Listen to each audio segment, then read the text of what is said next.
नमस्कार दोस्तों, स्वागत है आप सभी का super coaching IAS by text book में।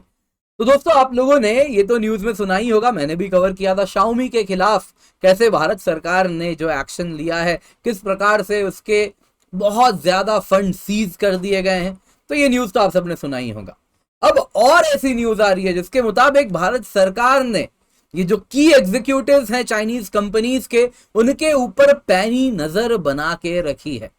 और पिछले कुछ दिनों में जो भारत सरकार की एक्टिविटी है, उससे ऐसा लग रहा है कि वो चाइनीज कंपनीज जो कि अलग अलग प्रकार के इलीगल एक्टिविटीज को अंजाम देती हैं, या फिर शेल कंपनीज हैं, या फिर किसी अनरेगुलेटेड बिजनेस एक्टिविटी में इन्वॉल्व हैं, तो उन सब के खिलाफ अब लग रहा है भारत सरकार ने एक जंग छेड़ दी है।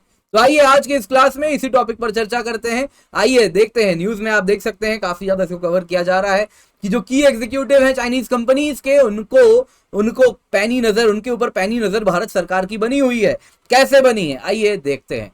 तो जो इंडियन अथॉरिटीज हैं वो क्लोजली एग्जामिन कर रहे हैं, जो चाइनीज कंपनीज के डायरेक्टर्स हैं उनको क्लोजली मॉनिटर किया जा रहा है, और ये देखा जा रहा है कि ये जिस बिजनेस एक्टिविटी में इन्वॉल्व है, ये जेन्युइन बिजनेस है या कोई शेल एंटिटी है।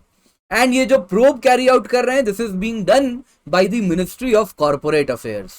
तो अगर आप देखें तो मिनिस्ट्री ऑफ कॉर्पोरेट अफेयर्स जो मेन मॉनिटर कर रही है, वो देख रही है कि जो अलग अलग कंपनीज हैं, जो कि चाइनीज कंपनीज हैं, उनमें जो बोर्ड में, जो डायरेक्टर्स में जो लोग हैं, वो देखा जा रहा है कि क्या सेम सेट ऑफ पीपल हैं जो अलग अलग कंपनीज के डायरेक्टर के लिस्ट में बैठे हुए हैं। तो इससे इनको कुछ अंदेशा हो रहा है कि ये हो सकता है एक शेल कंपनी है, और उसके बाद फर्दर स्क्रूटिनाइज किया जा रहा है कि ये जिस इकोनॉमिक एक्टिविटी में इन्वॉल्व है, क्या वो सच में कोई रियल इकोनॉमिक एक्टिविटी वो बिजनेस एंटिटी कर भी रही है, क्या वो बिजनेस एंटिटी के जो ऑपरेशंस है क्या वो जेन्युइन है, और डायरेक्टर्स का इसमें क्या रोल है। और इस प्रकार से धीरे धीरे करके वो सारे शेल कंपनीज को आइडेंटिफाई किया जाएगा, उनको डी रजिस्टर किया जाएगा, और फ्यूचर में इंडिया में किसी भी प्रकार के बिजनेस को अंजाम देने से रोक दिया जाएगा। They will be prevented. तो अब जब ये स्टेप हुआ है तो आपको बताना बहुत जरूरी है कि ये जो कहानी लिखी गई है, इसकी शुरुआत कहां से होती है। दोस्तों, शुरुआत होती है ना, इन्वेस्टिगेशन जब स्टार्ट होता है प्रेडेटरी चाइनीज लोन एप्स वाली कंपनीज के खिलाफ, और वहां से ये कहानी शुरू होती है, और अब सारे चाइनीज कंपनीज पर सरकार इसी प्रकार से पैनी नजर बना रही है। तो आइए आपको मैं बता देता हूं कुछ महीने पहले क्या हुआ।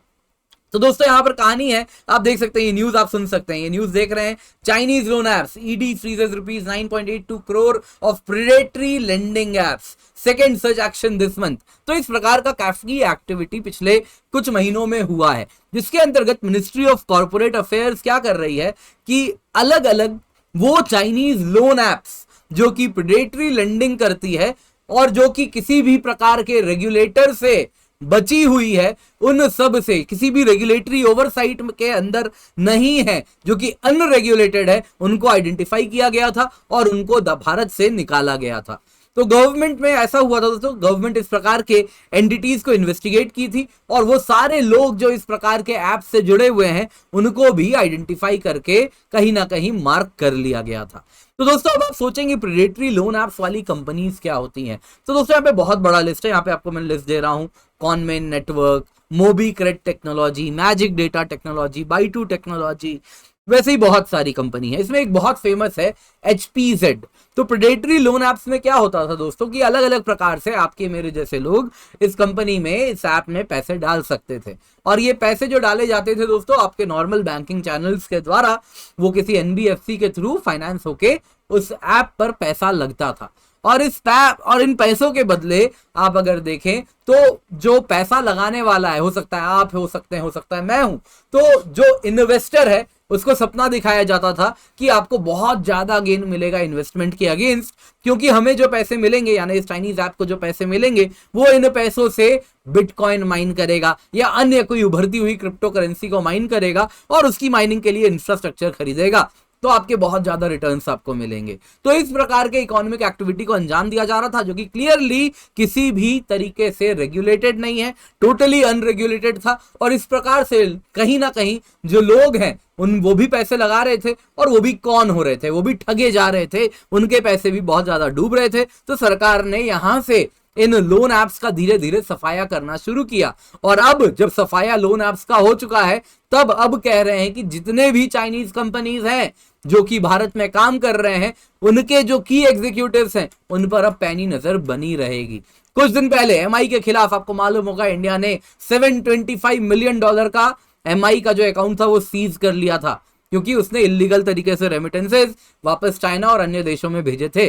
तो अब दोस्तों ऐसा लग रहा है ना, ये बस जो पूरी पिक्चर है उसमें ये बस एक पीस था। ये बहुत सारी चीजें हो रही हैं पिछले कुछ दिनों में, जिससे ऐसा लग रहा है कि भारत सरकार ने इलीगल तरीके से काम करने वाले चाइनीज कंपनीज के खिलाफ एक जंग छेड़ दी है। इंडिया में रहना है तो follow the law of the land, Bharat का रूल फॉलो करना होगा, वरना वापस चाइना जाइए। कुछ ऐसा ही देखने लग रहा है। तो अभी आपको कहानी सुना रहा हूं, आपको एक न्यूज बता रहा हूं। तो मिनिस्ट्री ऑफ होम अफेयर्स इसी साल की शुरुआत में 348 मोबाइल एप्लीकेशंस जो कि चाइना में डेवलप किए गए थे उनको बैन किया था। बहुत ज्यादा हो हल्ला हुआ था और कारण दिया गया था कि ये जितने भी एप्स हैं ये भारत से इंफॉर्मेशन कलेक्ट करते हैं और इसको अनऑथराइज तरीके से भारत के बाहर भेज रहे हैं, और इससे कहीं ना कहीं भारत के नेशनल सिक्योरिटी को खतरा है। तो ये पहला वार हमको देखने मिला था। 2020 में भी आप देखें तो इसी प्रकार का हमको कहीं ना कहीं एक्टिविटी देखने मिली थी।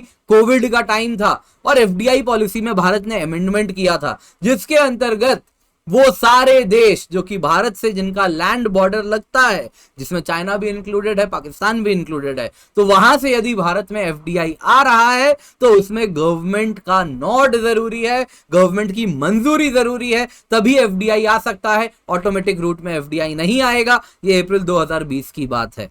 वैसे ही अगर आप देखें तो एक इंटर मिनिस्ट्रियल कमेटी भी बनाई गई थी जो कि ओवरसी करेगी, जो भी एफडीआई चाइना से आ रहा है उसको ओवरसी करना उनका काम था। इसके सिवा उन इन्वेस्टमेंट्स को भारत में आने के पहले मिनिस्ट्री ऑफ होम अफेयर्स का भी क्लियरेंस लेना पड़ता है। तो इस प्रकार से भारत सरकार लग रहा है चाइनीज कंपनीज के खिलाफ काफी ज्यादा, आप अगर देखें तो एक जंग छेड़ी हुई है, क्योंकि वो इलीगल तरीके से भारत में ऑपरेट कर रहे हैं।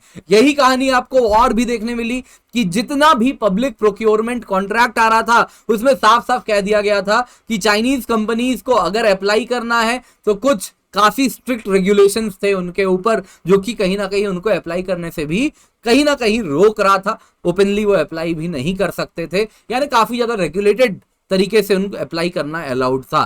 तो जितने भी गुड्स कॉन्ट्रैक्ट, सर्विसेज कॉन्ट्रैक्ट हो रहे हैं सभी में, तो ये सब बता रहा है कि कहीं ना कहीं इंडियन इकोनॉमी को चाइनीज एक्टिविटी से कहीं ना कहीं प्रोटेक्ट करने के लिए एक प्रकार का फायरवॉल अब भारत सरकार तेजी से बना रही है। और मुझे लगता है ये बहुत जरूरी आवश्यकता है। कहीं ना कहीं चाइनीज जो तरीके हैं किसी भी देश को कमजोर करने के, वो कहीं ना कहीं शुरुआत इकोनॉमिक एक्टिविटी से ही होती है। तो कहीं ना कहीं सही जगह पे बहुत जरूरी है कि हम अपने इकोनॉमी को प्रोटेक्ट करें, उसे रिंग फेंस करें। तो कहीं लग रहा है भारत सरकार भी उसी ओर आगे बढ़ती हुई दिख रही है। दोस्तों आज की क्लास पसंद आई होगी तो लाइक जरूर कीजिएगा। यहां से आप टेलीग्राम चैनल से जुड़ के पीडीएफ भी डाउनलोड कर सकते हैं। इसके सिवा 1 नवंबर से हमारे सब्सक्रिप्शन की कीमत 35,999 रुपए हो जाएगी, यानी कीमत बढ़ने वाली है। तो आपको क्या करना है, आपके लिए स्पेशल मौके पे चौका सेल है, जिसमें हम आपको 1 साल की यूपीएससी सीएससी सब्सक्रिप्शन दे रहे हैं केवल 18,899 रुपए में, यानी 30% प्लस 25% ऑफ है जब आप कूपन कोड क्या यूज करते हैं, KINJAL, दैट इज किंजल। तो इस प्रकार से आपको मैक्सिमम डिस्काउंट भी मिलेगा यूपीएससी सीएससी सब्सक्रिप्शन में। पैरेलली जितने भी मेरे फ्री कोर्सेज होते हैं जो हम यूट्यूब पे चलाते हैं, टेक्स्ट बुक के प्लेटफॉर्म पे चलाते हैं, आप उसको भी कहीं ना कहीं सपोर्ट कर पाएंगे। तो मेक श्योर आप कूपन कोड किंजल यूज कर रहे हैं एंड आप हमसे टेक्स्ट बुक से जुड़ रहे हैं, क्योंकि जब आप टेक्स्ट बुक से जुड़ेंगे 1 साल की सब्सक्रिप्शन लेंगे तो आपको मिलता है सुपर कोचिंग। सुपर कोचिंग में आपको मिलता है 30+ video courses by super teachers, 550+ mock test, 500+ study notes, 1000+ daily live classes. हमारे सुपर टीचर्स वो हैं जो कि सालों से ऑफलाइन इंस्टीट्यूट्स में जुड़े हुए रहे हैं, बड़े बड़े ऑफलाइन इंस्टीट्यूट्स इन्होंने खड़े किए हैं, सैकड़ों स्टूडेंट्स इनके एग्जाम क्लियर किए हैं। तो आप डायरेक्टली उनसे पढ़ेंगे। इसके सिवा हमारे द्वारा डेली लाइव क्लासेस होती है, प्लेटफॉर्म पे भी होती है, तो उसमें भी आप जुड़ सकते हैं, पढ़ सकते हैं। तो आप याद रखिएगा जो कीमत है कुछ दिनों के लिए 18,899 रुपए है, फिर बढ़ने वाली है 1 नवंबर से। तो मेक श्योर आप कूपन कोड किंजल का इस्तेमाल कर रहे हैं और मौके पे चौका मार रहे हैं।